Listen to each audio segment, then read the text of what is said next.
শিয়ালদহ বিভাগ level crossing গেটগুলিতে নিরাপত্তা বিধি কঠোরভাবে মেনে চলার আহ্বান জানিয়েছে। অনেক সময় দেখা গেছে অনেক সড়কযান চালক লেভেল ক্রসিং গেটের কাছে বেপরোয়া চালনা করছেন, গেটের সিগন্যাল অগ্রাহ্য করে গেট বন্ধ হওয়ার আগেই পার হওয়ার চেষ্টা করছেন এবং বহু ক্ষেত্রে গেটের সঙ্গে সংঘর্ষও ঘটছে। এই ধরনের বিপজ্জনক আচরণ কেবলমাত্র চালক ও অন্যান্য পথচারী জীবনের জন্য হুমকি নয়, বরং রেল ও সড়ক পরিবহন ব্যবস্থাতে বড় রকমের বিঘ্ন ঘটায়। গেটের ব্যারিয়ার ও অন্যান্য পরিকাঠামোর ক্ষয়ক্ষতি ট্রেন চলাচলে দেরি ঘটায় এবং হাজার হাজার যাত্রীর ভোগান্তির কারণ হয়। উল্লেখযোগ্য যে নিরাপত্তা বিধি লঙ্ঘন রেলওয়ে আইনের অধীনে একটি দণ্ডনীয় অপরাধ। পূর্ব রেল লেভেল ক্রসিং এ নিরাপত্তা বিধি লঙ্ঘন রুখতে সর্বাত্মক প্রচেষ্টা চালাচ্ছে।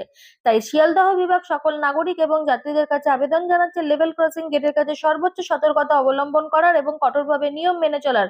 গেট ভেঙে পার হওয়ার ঘটনা গুরুতর দুর্ঘটনার কারণ হতে পারে এবং এতে নিজের ও অন্যের জীবন বিপন্ন হতে পারে, অনেক ক্ষেত্রে প্রাণঘাতীও। এই ধরনের ঘটনা ট্রেনের সময় অনুবর্তিতাকে মারাত্মক প্রভাব ফেলে। এছাড়াও রেল সম্পত্তি, বিশেষত লেভেল ক্রসিং এর বুম ব্যারিয়ার ক্ষতিগ্রস্ত করা রেলওয়ে আইনের 160 ধারার অধীনে একটি অপরাধ এবং এই অপরাধে জড়িত ব্যক্তিদের বিরুদ্ধে কঠোর আইনি ব্যবস্থা নেওয়া হবে। জনগণের উদ্দেশ্যে শিয়ালদহ বিভাগ আবেদন জানাচ্ছে যে গেট সম্পূর্ণরূপে খুলে যাওয়ার আগে কখনোই পার হওয়ার চেষ্টা করবেন না, কখনো গেটের নিচ দিয়ে, পাশ দিয়ে বা গেটের ফাঁক দিয়ে যাওয়ার চেষ্টা করবেন না। সবসময় সিগন্যাল এবং সতর্কীকরণ লক্ষণগুলোর প্রতি সজাগ থাকুন। শিশু ও নতুন চালকদের লেভেল ক্রসিং নিরাপত্তা সম্পর্কে সচেতন করুন। জনগণের সহযোগিতা রেল চলাচলকে আরো মসৃণ এবং নিরাপদ করবে এবং সবার অমূল্য জীবন রক্ষা করবে। এরকম আরো খবর জানতে অবশ্যই দেখুন এ মাইন্ড অফ স্টোরি।